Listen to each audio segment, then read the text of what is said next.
പല അസുഖങ്ങൾക്കും കാരണം അതിൻ്റെ ബേസിക് ആയിട്ടുള്ളത് വയറാണ്. അപ്പോൾ അതുകൊണ്ടാണ് വയറ് കേട് വന്നത് കൊണ്ടാണ് യഥാർത്ഥത്തിൽ പല അസുഖങ്ങളും ഉണ്ടാകുന്നത്. നമ്മൾ ആദ്യം മനസ്സിലാക്കേണ്ടത് ഇതിൻ്റെ പിന്നിലായിട്ട് ഒരുപാട് റീസൺസ് ഉണ്ട് എന്നുള്ളതാണ്. അതായത് സ്റ്റൊമക്ക് ഹെൽത്ത് നോർമൽ അല്ല എന്നുള്ളതിൻ്റെ ഏറ്റവും ബേസിക് ആയിട്ടുള്ള ഒരു സംഗതിയാണ് ഗ്യാസ് എന്നുള്ളത്. അപ്പോൾ അത് ആദ്യം നമ്മൾ മനസ്സിലാക്കേണ്ടതുണ്ട്. ഗ്യാസ് രണ്ട് തരത്തിലുണ്ട് പ്രധാനമായിട്ടും. ഒന്ന് ഹൈപ്പർ അസിഡിറ്റിയിൽ വരുന്നുണ്ട്, ഹൈപ്പോ അസിഡിറ്റിയിൽ വരുന്നുണ്ട്.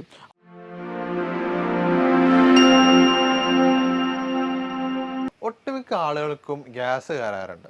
ഭക്ഷണം കഴിച്ചില്ലെങ്കിലൊക്കെ നോർമലി ഗ്യാസ് കയറാറുണ്ട്. പക്ഷെ ചില ആളുകൾക്ക് ഇത് സ്ഥിരമായിട്ടുണ്ടാവാറുണ്ട്. ഭക്ഷണം കഴിച്ചാലും ശരിയാണ്, അല്ലെങ്കിൽ കഴിക്കുന്നതിൻ്റെ മുമ്പായിരിക്കും, ചിലപ്പോൾ കിടന്ന് ഉറങ്ങുന്ന സമയത്തൊക്കെ ആയിരിക്കും ഗ്യാസ് കയറുന്നുണ്ടാവുക. ഇങ്ങനെ സ്ഥിരമായിട്ട് ഗ്യാസ് കയറുന്ന ഈ ഒരു പ്രശ്നം നമുക്ക് പൂർണ്ണമായിട്ട് അല്ലെങ്കിൽ ഒരു ശാശ്വതമായിട്ട് മാറ്റാൻ പറ്റുമോ? അല്ലെങ്കിൽ അത് പെട്ടെന്ന് ചില ഇപ്പോൾ പറഞ്ഞ പോലെ കിടന്നുറങ്ങുന്ന സമയത്തോ അല്ലെങ്കിൽ രാത്രിയൊക്കെ ഉള്ള സമയത്തൊക്കെ ആണെങ്കിൽ, അല്ലെങ്കിൽ നമ്മൾ ഒറ്റയ്ക്കാണെങ്കിൽ ആവുന്ന സമയത്തൊക്കെ ആണെങ്കിൽ ഇങ്ങനെ ഗ്യാസ് കയറി ബുദ്ധിമുട്ടാണെങ്കിൽ നമുക്ക് ആ സമയത്ത് തന്നെ ഗ്യാസ് കയറുന്ന ഇൻസ്റ്റൻ്റ് ആയിട്ട് പോകാൻ വേണ്ടിയിട്ട്, കയറിയ ഗ്യാസ് പെട്ടെന്ന് പുറത്തു പോകാൻ വേണ്ടിയിട്ട് എന്തൊക്കെ നമുക്ക് ചെയ്യാൻ പറ്റും? തീർച്ചയായിട്ടും നമുക്ക് നമ്മുടെ വീട്ടിനകത്ത് നിന്ന് തന്നെ ചില കോമ്പിനേഷനൊക്കെ ഉണ്ടാക്കി അടുക്കളയിൽ നിന്ന് തന്നെ നമുക്കെന്ത് ചെയ്യാം, ഗ്യാസിനുള്ള മെഡിസിൻസ് അതിന് അവൈലബിൾ ആണ്. അതേപോലെ തന്നെ ചോദ്യത്തിൽ വന്നതുപോലെ നമുക്കിതിന് പൂർണ്ണമായും മാറ്റാൻ പറ്റുമോ എന്നുള്ളതാണ്. ഒരുപാട് പേർക്ക് നമ്മുടെ ക്ലിനിക്കിൽ വരുമ്പോൾ ചോദിക്കുന്നൊരു ചോദ്യമാണ് ഗ്യാസിൻ്റെ ഇഷ്യൂ. അത് പലപ്പോഴും പറയില്ല, അതൊരു സൈലൻ്റ് ആക്കിയിട്ട് വെക്കും, അതൊരു സെക്കൻഡറി ആക്കിയിട്ട് പലപ്പോഴും വെക്കാറുണ്ട്. പക്ഷെ നമ്മൾ മനസ്സിലാക്കേണ്ട ഒരു കാര്യം, ഓൾമോസ്റ്റ് പല റീസൺസിന് പല അസുഖങ്ങൾക്കും കാരണം അതിൻ്റെ ബേസിക് ആയിട്ടുള്ളത് വയറാണ്. അപ്പോൾ അതുകൊണ്ടാണ് വയറ് കേട് വന്നത് കൊണ്ടാണ് യഥാർത്ഥത്തിൽ പല അസുഖങ്ങളും ഉണ്ടാകുന്നത്. അതിൻ്റെ വയറ് കേട് വന്നതിൻ്റെ ഒരു ലക്ഷണം മാത്രമാണ് ഗ്യാസ് എന്ന് പറയുന്നത്. ഇപ്പോൾ ഒട്ടുമിക്ക കേസുകൾ ബാക്ക് പെയിൻ ഉള്ള കേസുകളുണ്ടായിരിക്കും, കോൺസ്റ്റിപ്പേഷനുള്ള കേസുണ്ടാവും, പൈൽസ് വന്ന കേസുകളുണ്ടായിരിക്കും, അൾസറേറ്റീവ് കൊളൈറ്റിസിന് കേസുകളുണ്ടായിരിക്കും, ഈവൻ ഫീവർ ഉണ്ടായിരിക്കും, ഹെഡ് ഏക്കിന് പ്രശ്നമുള്ളവരുണ്ടായിരിക്കും, ഇടയ്ക്കിടയ്ക്ക് അലർജിക് ഇഷ്യൂസ് ഉള്ളവരുണ്ടായിരിക്കും, സ്കിൻ അലർജി ഉള്ളവർക്കുണ്ടായിരിക്കും. അപ്പോൾ ഈ ഓൾമോസ്റ്റ് എല്ലാ കേസുകളുടെയും റീസൺ ചോദിച്ചാൽ, അല്ലെങ്കിൽ ഇങ്ങനെയുള്ള കേസുകൾ വരുമ്പോൾ നമ്മൾ അവരോട് ചോദിച്ചാൽ അവർ പറയും അവർക്ക് എന്തുണ്ടായിരിക്കും, ഗ്യാസിൻ്റെ പ്രശ്നമുണ്ടായിരിക്കും, അല്ലെങ്കിൽ സ്റ്റൊമക്ക് നോർമലായിരിക്കില്ല, അബ്ഡോമൻ നോർമലായിരിക്കില്ല, ഗട്ട് ഹെൽത്ത് നോർമലായിരിക്കില്ല എന്നുള്ളത്. അപ്പോൾ നമ്മൾ ആദ്യം മനസ്സിലാക്കേണ്ടത് ഇതിൻ്റെ പിന്നിലായിട്ട് ഒരുപാട് റീസൺസ് ഉണ്ട് എന്നുള്ളതാണ്. അതായത് സ്റ്റൊമക്ക് ഹെൽത്ത് നോർമൽ അല്ല എന്നുള്ളതിൻ്റെ ഏറ്റവും ബേസിക് ആയിട്ടുള്ള ഒരു സംഗതിയാണ് ഗ്യാസ് എന്നുള്ളത്. അപ്പോൾ അത് ആദ്യം നമ്മൾ മനസ്സിലാക്കേണ്ടതുണ്ട്. പിന്നെ ചോദ്യത്തിൽ വന്നതുപോലെ ഗ്യാസ് നമുക്ക് നമ്മുടെ വീട്ടിൽ നിന്ന് തന്നെ റിമൂവ് ചെയ്യാം. ചില ആളുകൾക്ക് എന്ത് ചെയ്യും, അത് റിപ്പീറ്റഡ് ആയിട്ട് വരും, അമിതമായിട്ട് ഭക്ഷണം കഴിച്ചാലും വരും, ഭക്ഷണം കഴിച്ചില്ലെങ്കിലും വരും, ഭക്ഷണം കഴിച്ചു കൊണ്ടിരിക്കുമ്പോൾ വരും, പല സമയത്ത് വന്നിരിക്കുന്ന പല ആളുകളും പല രീതിയിലാണ് ഗ്യാസ് കാണാറുള്ളത്. അപ്പോൾ ഇത് ഗ്യാസ് എന്തുകൊണ്ട് വരുന്നോ അതിന് റീസൺ എന്താണ് എന്നുള്ളത് ആദ്യം മനസ്സിലാക്കണം. ഗ്യാസ് രണ്ട് തരത്തിലുണ്ട് പ്രധാനമായിട്ടും. ഒന്ന് ഹൈപ്പർ അസിഡിറ്റിയിൽ വരുന്നുണ്ട്, ഹൈപ്പോ അസിഡിറ്റിയിൽ വരുന്നുണ്ട്. അപ്പോൾ നമ്മളെപ്പോഴും നോക്കണം ഹൈപ്പർ ആണോ അല്ല ഹൈപ്പോ ആണോ എന്നുള്ളത്. ഗ്യാസ് ഹൈപ്പർ അസിഡിറ്റിയിലും വരും, ഹൈപ്പോയിലും വരും. അപ്പോൾ നമ്മളെപ്പോഴും നമ്മുടെ സ്റ്റൊമക്ക് pH അല്ലെങ്കിൽ സ്റ്റൊമക്കിൻ്റെ കണ്ടീഷൻ എപ്പോഴും ഒരു ന്യൂട്രലായിട്ടാണ് കൊണ്ടുപോകേണ്ടത്. അപ്പോൾ അത് കൂടിയാലും പ്രശ്നമാണ്, കുറഞ്ഞാലും പ്രശ്നമാണ്. ഹൈപ്പർ അസിഡിറ്റിൻ്റെ കേസ് എടുത്ത് നോക്കാം. നമ്മൾ അമിതമായിട്ട് അങ്ങനെയുള്ള കേസുകളിൽ അമിതമായിട്ട് ക്ഷീണം തോന്നും, അമിതമായിട്ട് ചിലപ്പോൾ വയറുവേദന വരും, ഛർദ്ദിക്കാൻ വരും, ആൾ പറ്റ സ്കിന്നായിട്ടായിരിക്കും, ഭയങ്കര സ്കെൽറ്റലായിരിക്കും, കൂടുതൽ തടിയൊന്നും വെക്കൂല, ഇടയ്ക്കിടയ്ക്ക് ചിലപ്പോൾ ഭക്ഷണം കഴിച്ചാൽ പെട്ടെന്ന് വയറ്റുന്ന് പോകാൻ തോന്നും. അങ്ങനെയുള്ള പല അസ്വസ്ഥതകളും ഹൈപ്പർ അസിഡിറ്റിയിൽ കണ്ടുവരാറുണ്ട്. ഈ കേസുകളിൽ ഈ ഹൈപ്പർ അസിഡിറ്റി വരാനും ഒരുപാട് കാരണങ്ങളുണ്ട്. നമ്മൾ സ്പൈസി ആയിട്ടുള്ള ഫുഡുകൾ അമിതമായി കഴിക്കുക, കൂടുതൽ അസിഡിറ്റി കൂടിയ ഫുഡുകൾ, ഉപ്പിലിട്ടതൊക്കെ എന്ത് ചെയ്യുക, അമിതമായിട്ട് കഴിക്കുക, കൂടുതൽ ഉപ്പടങ്ങിയിട്ടുള്ള ഭക്ഷണം കഴിക്കുക, പിന്നെ അതുപോലെ തന്നെ ടെൻഷൻ കൂടുതലായി ഉണ്ടാകുക, പിന്നെ അതുപോലെ എച്ച് പൈലോറിക്കിന് ഇൻഫെക്ഷൻ വരിക. അപ്പോൾ ഈ പറഞ്ഞ സാധനങ്ങളൊക്കെ ഏതെങ്കിലും ഒന്നുണ്ടെന്നുണ്ടെങ്കിൽ അത് നമ്മുടെ സ്റ്റൊമക്കിലുള്ള എപ്പിത്തീലിയൽ ലെയറിന് എന്ത് ചെയ്യും, ട്രിഗർ ചെയ്തുകൊണ്ടിരിക്കും. അവിടെയുള്ള HCl പ്രൊഡക്ഷൻ അത് എന്ത് ചെയ്യും, കൂട്ടാൻ കാരണമാകും. അപ്പോൾ HClൻ്റെ പ്രൊഡക്ഷൻ കൂടുക, ഗ്യാസ്ട്രിക് സെക്രീഷൻ കൂടിക്കഴിഞ്ഞാൽ സ്വാഭാവികമായിട്ടും അവിടെ ഗ്രാജ്വലി എന്ത് ചെയ്യും, അവിടെ ഇൻഫ്ലമേഷൻ വരും, അവിടെ ഇൻഫെക്ഷൻ വരും. അതിൻ്റെ കൂടെ തന്നെ അവിടെ ഗ്യാസ് പ്രൊഡക്ഷൻ കാരണം ഗ്യാസ് സൈറ്റ് ഇങ്ങനെ തികട്ടിയിട്ട് വരും. ചിലപ്പോൾ വോമിറ്റിങ് വരും, ഛർദ്ദിക്കാൻ തോന്നും, ചിലപ്പോൾ നോസിയൻ്റെ അങ്ങനെ ഒരു ഫീലിംഗ് ഉണ്ടായിരിക്കും, തല ചുറ്റുന്നത് പോലെ തോന്നും, തലയിൽ എന്തോ ഹെവിനെസ് പോലെ, തലക്ക് കനമുള്ളത് പോലെയൊക്കെ തോന്നും. ഗ്രാജ്വലി ഇങ്ങനെയുള്ള ആളുകൾക്കാണ് എന്ത് പറയുക, തലയിൽ എന്തോ വെച്ചിട്ടുണ്ട്, അല്ലെങ്കിൽ മൈഗ്രെയിൻ പോലെയുള്ള ഒരു ഫീലിംഗ് വരെ ഇത് കാരണമുണ്ടാകും. അപ്പോൾ അതുകൊണ്ട് തന്നെ ചില ആളുകൾക്ക് ഭക്ഷണം ഈ കേസുകളിൽ ഈ ഹൈപ്പർ അസിഡിറ്റിൻ്റെ കേസുകളിലാണ് കൂടുതൽ ആളുകൾ മൈഗ്രെയിൻ പോലും ഉണ്ടാകുന്നത്. അപ്പോൾ അതിൻ്റെയൊക്കെ ബേസിക് റീസണും അല്ലെങ്കിൽ നമുക്ക് കാണാൻ കഴിയുന്നതാണ് ഈ പറയുന്ന ഗ്യാസാണ്. അപ്പോൾ എപ്പോഴും ഗ്യാസ് ഉള്ളവർ ശ്രദ്ധിക്കണം. അത് മേ ബി ഈവൻ ക്യാൻസർ വരെ നീളാൻ ചാൻസ് ഉണ്ട്. അതേപോലെ തന്നെ ഈ പറഞ്ഞ പോലെ മൈഗ്രെയിനിലേക്ക് വരാൻ നീളാനുള്ള ചാൻസ് ഉണ്ട്. അപ്പോൾ അതുകൊണ്ട് തന്നെ ഈ മൈഗ്രെയിൻ കേസുകൾ തന്നെ എടുത്തു നോക്കിയാൽ അവർ പറയുന്ന റീസൺ എന്താണെന്ന് വെച്ചിട്ടുണ്ടെങ്കിൽ സമയത്തിന് ഭക്ഷണം കഴിച്ചില്ല എന്നുണ്ടെങ്കിൽ തലവേദന വരുമെന്നുള്ളതാണ്. അപ്പോൾ സമയത്തിന് ഭക്ഷണം കഴിച്ചില്ല എന്നുണ്ടെങ്കിൽ എന്താണ് സംഭവിക്കുന്നത്? ഹൈപ്പർ അസിഡിറ്റി വരും. ഈ ഹൈപ്പർ അസിഡിറ്റി വന്നാൽ എന്ത് ചെയ്യും? തലവേദനയിലേക്ക് നയിക്കും എന്നുള്ളതാണ്. അപ്പോൾ അത് ഗ്രാജ്വലി എന്ത് ചെയ്യും? തലവേദനയിലേക്ക് നയിക്കും ഹൈപ്പർ അസിഡിറ്റി കാരണം എന്നുള്ളതാണ്. പിന്നെ മറ്റതേപോലെ തന്നെ റീസണാണ് ടെൻഷൻ വരിക എന്നുള്ളത്. എന്തെങ്കിലും ടെൻഷനായിട്ട് എന്തെങ്കിലും ഫ്യൂച്ചറിൽ അല്ലെങ്കിൽ പാസ്റ്റ് ടെൻഷൻ എന്നുള്ള വിഷയം പറയുമ്പോൾ നമ്മൾ എപ്പോഴും ചിന്തിക്കേണ്ട ഒരു കാര്യമാണ്. ഈ വ്യക്തി എന്തായിരിക്കും ഒന്നുകിൽ ഫ്യൂച്ചറിൽ എന്തെങ്കിലും ഡ്രീം കണ്ടിട്ടായിരിക്കും നീങ്ങുക, അല്ലെങ്കിൽ പാസ്റ്റിൽ എന്തെങ്കിലും ഇഷ്യൂ ഓർത്തിട്ട് ഞാൻ അങ്ങനെ ചെയ്തുകൊണ്ടല്ലോ ഇങ്ങനെ ആയത്, അന്ന് അങ്ങനെ ചെയ്യുകയാണെങ്കിൽ ഇന്ന് ഇങ്ങനെ ആവില്ലായിരുന്നല്ലോ, അങ്ങനെയൊക്കെ ചിന്തിച്ചുകൊണ്ടിരിക്കും. ഫ്യൂച്ചറിലുള്ള ആളെങ്കിലോ എനിക്ക് 2 കൊല്ലം കഴിഞ്ഞിട്ട് ഇത് എക്സാം പാസ്സാവണം, അല്ലെങ്കിൽ വീട് വെക്കണം, മകളെ കെട്ടിക്കാനുണ്ട്, കടം കൊടുക്കാനുണ്ട്. ഇപ്പോഴൊന്നല്ലേ 2 വർഷം 5 വർഷം 10 വർഷം ശേഷമായിരിക്കും. പക്ഷെ ആ ഒരു ചിന്തയിലായിരിക്കും എല്ലാ വർക്കുകളും. ഈവൻ ഉറങ്ങാൻ പോകുമ്പോഴും ഉണർന്നെണീക്കുമ്പോഴും ആ മൈൻഡ് സെറ്റിലായിരിക്കും. അപ്പോൾ അത് ഗ്രാജ്വലി എന്ത് ചെയ്യും? ടെൻഷനായിക്ക് മാറി പിന്നീട് എന്ത് ചെയ്യും? നമ്മുടെ വയറ്റിലുള്ള ഗ്യാസ്ട്രിക് സെക്രീഷൻ വല്ലാണ്ട് കൂട്ടിക്കളയും. ഞാൻ നേരത്തെ പറഞ്ഞതുപോലെ തന്നെ എന്ത് ചെയ്യും? നമ്മുടെ HCl ഒക്കെ പ്രൊഡക്ഷന് കൂട്ടിക്കളയും. അപ്പോൾ കൂടുതലായിട്ട് സ്റ്റൊമക്ക് സെക്രീഷൻസ് കൂടിക്കഴിഞ്ഞാൽ HCl പ്രൊഡക്ഷൻ കൂടിക്കഴിഞ്ഞാൽ എന്ത് ചെയ്യും? ഇൻഫെക്ഷൻ വരും, ഇൻഫെക്ഷൻ വരും, മറ്റു പല അസ്വസ്ഥതകളുണ്ടാവും. നേരത്തെ പറഞ്ഞതുപോലെ അതും എന്ത് ചെയ്യും? ടെൻഷൻ കൂടുന്നതും മൈഗ്രെയിനിലേക്ക് നയിക്കും എന്നുള്ളതാണ്.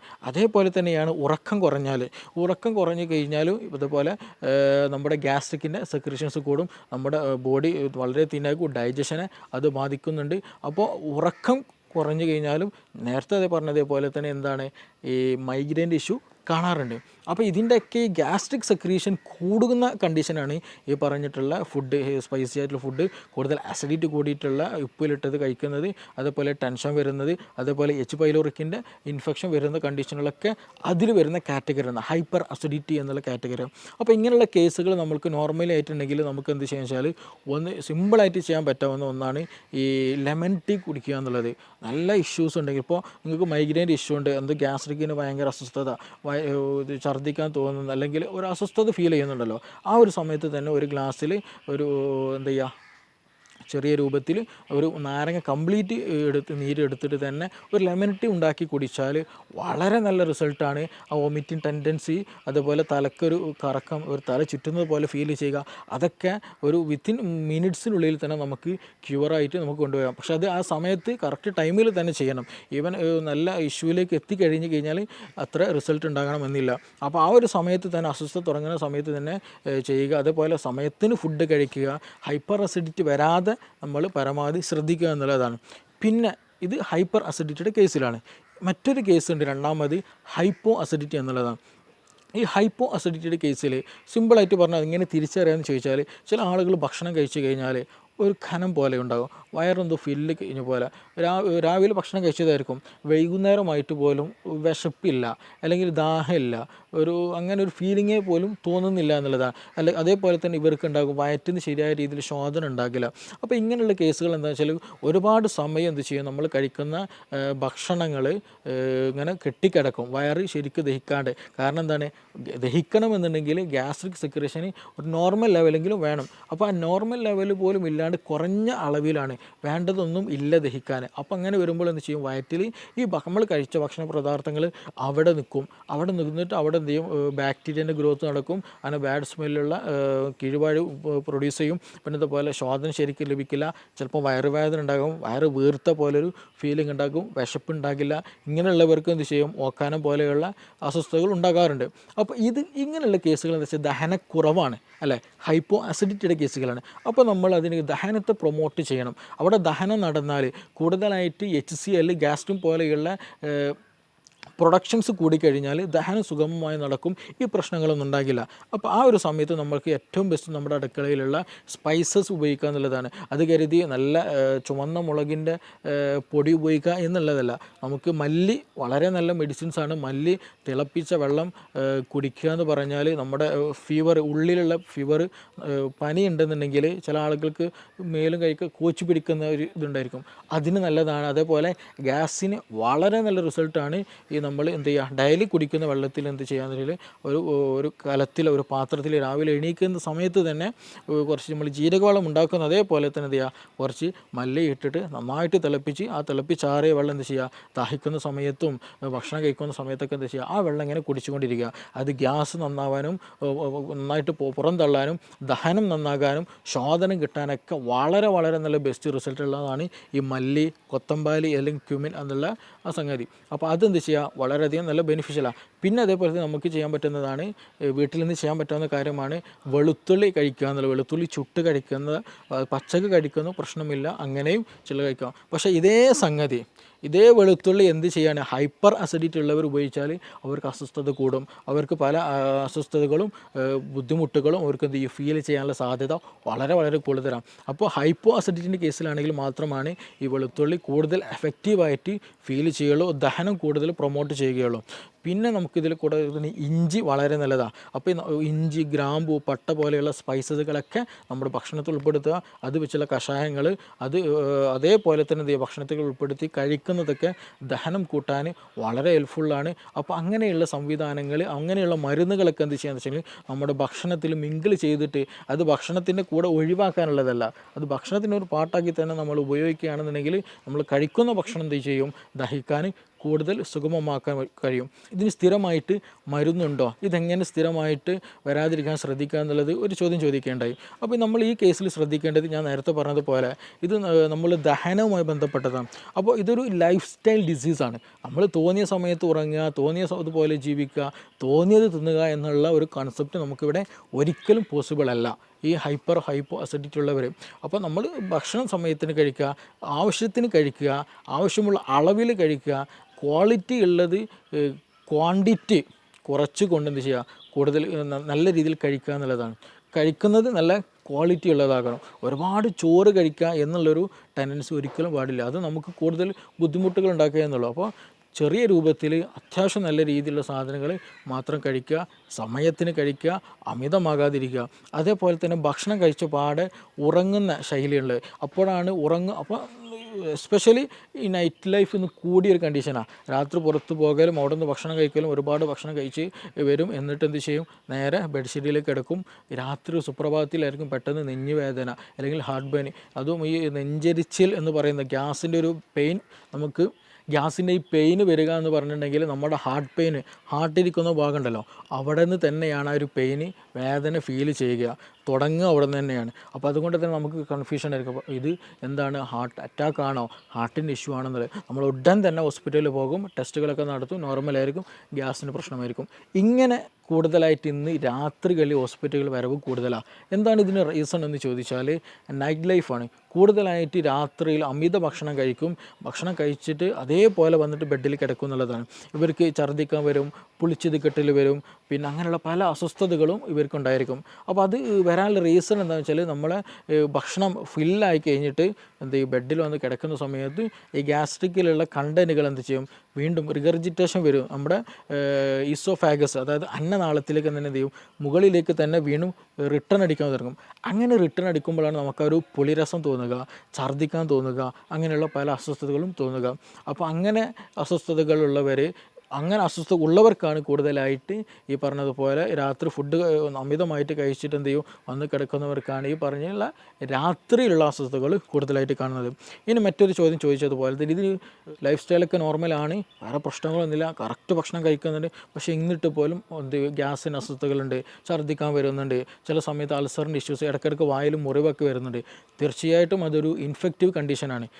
എച്ച് പൈലോറിക്കിൻ്റെ പ്രസൻസ് കാരണമായിട്ട്, എച്ച് പൈലോറിക് ഓൾമോസ്റ്റ് എല്ലാ ആളുകളിലും കണ്ടുവരുന്ന ഒരു ബാക്ടീരിയയാണ് ബാക്ടീരിയം പൈലോറി എന്ന് പറയുന്നത്. എച്ച് പൈലോറിക് എന്നുള്ള ഈ ബാക്ടീരിയ എന്താണ്, ആക്റ്റീവായിട്ടുണ്ടായിരിക്കും, ഈ സ്റ്റൊമക്കിൽ ആക്റ്റീവായിട്ടുണ്ടായിരിക്കും. സ്റ്റൊമക്കിനൊരു പ്രത്യേകതയുണ്ട്, നമ്മുടെ ഒരു എപ്പിത്തിലെ ലെയറുണ്ട്, നമ്മൾ ടൈറ്റ് ജംഗ്ഷൻ എന്ന് വെച്ചിട്ടുണ്ടെങ്കിൽ ഒരു സെല്ല് അടുത്ത സെല്ലും കൂടി ഭയങ്കര ടൈറ്റഡാണ്, അതിൻ്റെ ഇടയിൽ ഗ്യാപ്പില്ല. അങ്ങനെ ടൈറ്റായിട്ട് ഇങ്ങനെ നിരയായിട്ട് വെച്ച ഒരു ലെയറാണ് എപ്പിത്തിലെ ലെയർ. അതിന് നേരെ മുകളിലാണ് മ്യൂക്കസ് എന്നുള്ള ഒരു വഴുവഴുത്ത ഒരു കൊഴുപ്പുണ്ടായിരിക്കും. അതിൻ്റെ മുകളിലാണ് എന്ത് ഈ ആസിഡിൻ്റെ പ്രസൻസ് ഉണ്ടാവുക. അപ്പോൾ ഈ ആസിഡ് ഈ പറഞ്ഞ മ്യൂക്കസ്, അതിന് താഴെ എപ്പിത്തീലിയൽ ലെയർ. എപ്പിത്തീലിയൽ ലെയർ എന്ന് പറയുന്നത് നമ്മുടെ ബോഡിയോട് അത്രയും ചേർന്നിരിക്കുന്നതാണ്. അപ്പോൾ ആസിഡ് നമ്മുടെ ബോഡിയിലേക്ക് തട്ടരുത്, അല്ലെങ്കിൽ നമ്മുടെ ശരീരത്തിലെ സെല്ലിലേക്ക് തട്ടരുത്. അപ്പോൾ അതിന് പ്രൊട്ടക്ഷനാണ് യഥാർത്ഥത്തിൽ അതിന് ഇൻ ബിറ്റ്വീൻ ആയിട്ടുള്ള ഈ മ്യൂക്കസ് മെമ്പർ അല്ലെങ്കിൽ മ്യൂക്കസിൻ്റെ പ്രസൻസ് എന്ന് പറയുന്നത്. അത് നോർമലായിട്ട് നമുക്ക് വേണ്ടതാണ്. അപ്പോൾ ചില കണ്ടീഷനുകളിൽ ഈ എച്ച് പൈലോറിക്കിൻ്റെ പ്രസൻസ് കൂടുതലായിട്ടുണ്ടായിരിക്കും, എച്ച് പൈലോറിക് ആക്റ്റീവ് ആയിട്ടുണ്ടായിരിക്കും. അങ്ങനെ വരുമ്പോൾ നമ്മുടെ ശരീരം ഈ ഒരു എച്ച് പൈലോറിക്കിന് വേറെ പ്രത്യേകത കൂടെ ഉണ്ട്. അവർക്ക് യൂറിയസ് എന്നുള്ള ഒരു എൻസൈം അവരുടെ ശരീരത്തിലുണ്ട്, അല്ലെങ്കിൽ ആ ഒരു ബാക്ടീരിയയിലുണ്ട്. അപ്പോൾ അങ്ങനെയുള്ള കണ്ടീഷനുകളിൽ ഈ ഫുഡ് പാർട്ടിക്കിൾ വരുമ്പോൾ എന്ത് ചെയ്യുമെന്ന് വെച്ചിട്ടുണ്ടെങ്കിൽ ഇവർ ഈ യൂറിയസ് എന്ത് ചെയ്യും, യൂറിയനെ എന്ത് ചെയ്യും, കൺവേർട്ടഡ് ആക്കിയിട്ട് അമോണിയാക്കി മാറ്റും. NH3 അമോണിയാക്കി മാറ്റും. ഈ എച്ച് പൈലോറിക് ബാക്ടീരിയ എന്ത് ചെയ്യും, അവരുടെ എൻസൈം ഉപയോഗിച്ചിട്ട് ഭക്ഷണത്തിൽ വരുന്ന യൂറിയയെ എന്ത് ചെയ്യും, മാറ്റും, അമോണിയായിട്ട് മാറ്റും. ഈ അമോണിയ എന്താണ്, ഒരു ആൽക്കലി കണ്ടൻ്റാണ്. അമോണിയ ആൽക്കലി കണ്ടൻ്റാണ്. അപ്പോൾ ചുരുക്കി പറഞ്ഞാൽ എച്ച് പൈലോറിക്കയുടെ എന്ന ബാക്ടീരിയയുടെ സാന്നിധ്യത്തിൽ എന്ത് ചെയ്യും, കൂടുതലായിട്ട് ബാക്ടീരിയ ഉണ്ടാകുമ്പോൾ അതെല്ലാം വരുന്ന യൂറിയൊക്കെ എന്ത് കൺവേർട്ടഡ് ആക്കി മാറ്റും, അമോണിയ ആയിട്ട് കൺവേർട്ടഡ് ആക്കി മാറ്റും. അപ്പോൾ ചുരുക്കി പറഞ്ഞാൽ ഈ എച്ച് പൈലോറിക് കാരണമായിട്ട് അവിടെ ഒരു ആൽക്കലി മീഡിയം എന്ത് ചെയ്യും, ഉണ്ടാകാനുള്ള സാധ്യത, അല്ലെങ്കിൽ ആൽക്കലി മീഡിയം ഉണ്ടായിക്കൊണ്ടേയിരിക്കും. അപ്പോൾ നമ്മളെ വയറ്റിൽ തന്നെ എന്തുണ്ട്, ആസിഡും ഉണ്ട്. അപ്പോൾ ഈ ആൽക്കലിയും ആസിഡും മിക്സ് ആയി കഴിഞ്ഞാൽ സ്വാഭാവികമായിട്ടും ന്യൂട്രലൈസേഷൻ നടക്കും. അപ്പോൾ അമിതമായിട്ടുള്ള എച്ച് പൈലോറിക് ആക്ഷൻ വന്നു കഴിഞ്ഞാൽ, ഈ അമിതമായിട്ട് അമോണിയയുടെ സാന്നിധ്യം വന്നു കഴിഞ്ഞാൽ നമ്മുടെ ശരീരത്തിൽ നമുക്ക് ദഹനത്തിന് വേണ്ടിയിട്ടുള്ള നമ്മുടെ ഈ ആസിഡിന് എന്ത് ചെയ്യും, അത് ലെയർ കുറയും. അത് പിന്നെ മെല്ലെ മെല്ലെ എന്ത് ചെയ്യുമെന്ന് വെച്ചിട്ടുണ്ടെങ്കിൽ ഈ പറഞ്ഞ എച്ച് പൈലോറിക് ഗ്രാജ്വലി നമ്മുടെ മ്യൂക്കസും കടന്നിട്ട് മെല്ലെ നമ്മുടെ ഈ എപ്പിത്തീലിയൽ ലെയറിലേക്ക് വന്ന് അറ്റാച്ച് ചെയ്യും. അവിടെ പിന്നെ എന്ത് ചെയ്യും, ഇൻഫ്ലമേഷൻസ് വരും. ആ ഇൻഫ്ലമേഷൻസ് ഗ്രാജ്വലി ഈ പറഞ്ഞ പോലെ അൾസറിലേക്ക് മറ്റു പല പ്രശ്നങ്ങളിലേക്ക് വരും.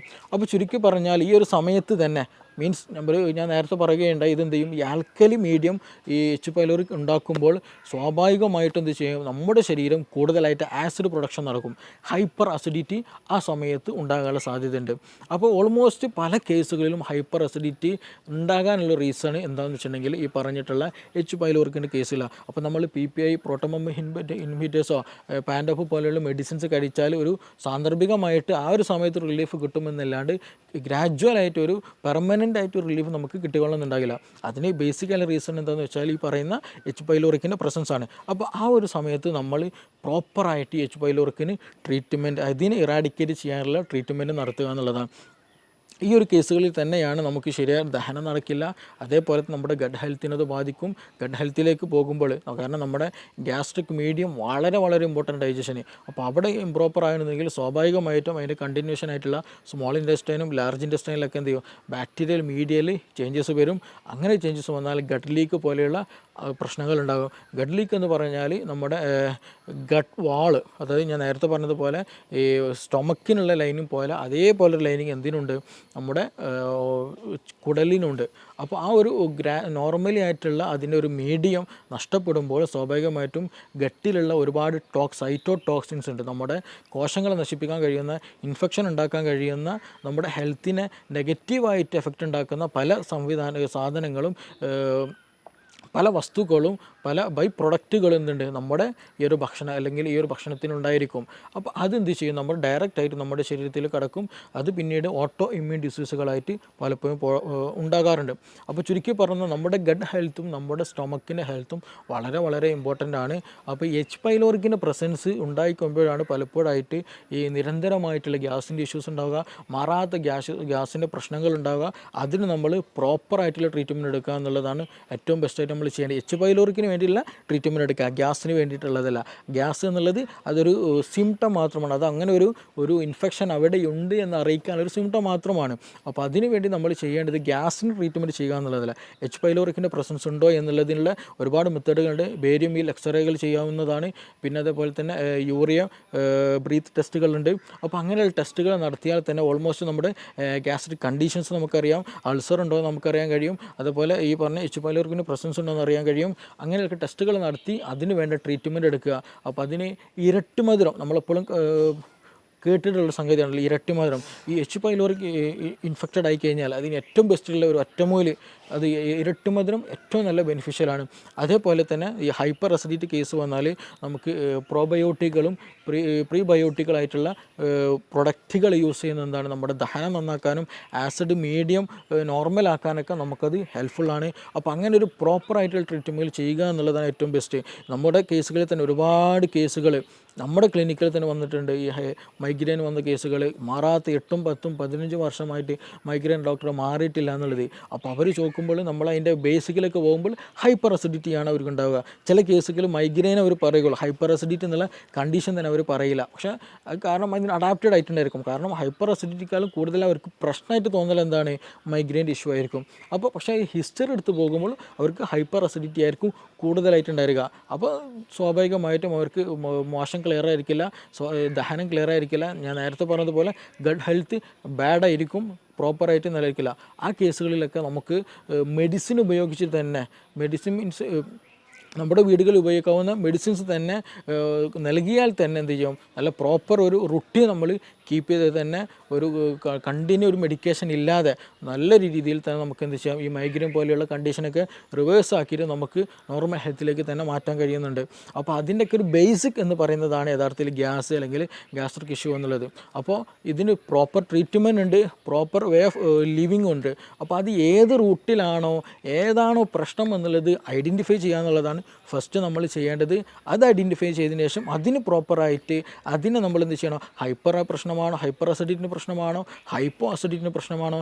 ഹൈപ്പർ അസിഡിറ്റിൻ്റെ പ്രശ്നമാണെങ്കിൽ തന്നെ നമ്മുടെ ഡയറ്റിൽ അമിതമായിട്ടുള്ള എന്തെങ്കിലും എരിവ് കൂടിയതോ സോൾട്ടി ആയിട്ടുള്ളതോ അങ്ങനെയുള്ള എന്തെങ്കിലും ഉപയോഗിക്കുന്നതാണോ, ഇതിനകത്തിൽ ടെൻഷൻ എന്തെങ്കിലും ഉണ്ടോ, ഇതിനകത്തിൽ എച്ച് പൈലോറി ഇൻഫെക്ഷൻ തന്നെയാണോ, അങ്ങനെയുള്ളത് ഏതാണോ എന്നുള്ളത് ഡിഫറൻഷ്യേറ്റ് ചെയ്യണം. ഇനി ഹൈപ്പോ അസിഡിറ്റിൻ്റെ കേസിലാണെങ്കിലും ശരി, അവിടെയും എച്ച് പൈലോറിക്കിൻ്റെ പ്രശ്നം ഉണ്ടാകാറുണ്ട് ചില കേസിൽ. അപ്പോൾ അത് വന്നതാണോ, ഇനി അതല്ല വേറെ അമിത ഭക്ഷണമാണോ, നമ്മുടെ റുട്ടീനുള്ള പ്രശ്നമാണോ, അത് ഏതാണോ എന്നുള്ളത് നമ്മൾ കറക്റ്റ് ഐഡൻറ്റിഫൈ ചെയ്യേണ്ടതുണ്ട്. ചില കേസുകളിൽ ആസിഡ് അല്ലെങ്കിൽ പുളിച്ചുതക്കെട്ടിൽ വരും. ആർക്ക്, നല്ല തടിച്ച ഒരാൾക്ക് ഉണ്ടെങ്കിൽ, ഒബസിറ്റി കൂടുതലുണ്ടെങ്കിൽ, കൂടുതൽ ഓവർ ഈറ്റ് ഉണ്ടെങ്കിൽ, അങ്ങനെയുള്ള കേസുകൾ എന്ന് വെച്ചാൽ അവർക്ക് ഇടയ്ക്കിടയ്ക്ക് കിടന്നാൽ തന്നെ എന്ത് ചെയ്യും, പുളിച്ചുതക്കെട്ടലോ വരും. കാരണം എന്താണെന്ന് വെച്ചിട്ടുണ്ടെങ്കിൽ എന്താണ്, അബ്ഡോമിനൽ പ്രഷർ കൂടുതലായിരിക്കും, വയറിൻ്റെ ഭാഗത്ത് പ്രഷർ വളരെ കൂടുതലായിരിക്കും. അപ്പോൾ ആ മുകളിലേക്കുള്ളൊരു തള്ളൽ കിടന്നാലും ഒക്കെ എന്ത് ചെയ്യും, ഫീൽ ചെയ്യും. അപ്പോൾ അങ്ങനെയുള്ളവർക്ക് എന്ത് ചെയ്യും, അതും വരാറുണ്ട്. അപ്പോൾ ആ ഒരു കേസിലൊക്കെ എന്ന് വെച്ചാൽ നമ്മൾ ചെയ്യേണ്ടത് അതിന് വേണ്ടിയിട്ടുള്ള ട്രീറ്റ്മെൻറ്റ് എടുക്കുക എന്നുള്ളതാണ്. അപ്പോൾ ചുരുക്കി പറഞ്ഞാൽ ഇതിന് പ്രോപ്പറായിട്ട് തന്നെയുള്ള ട്രീറ്റ്മെൻറ്റ്.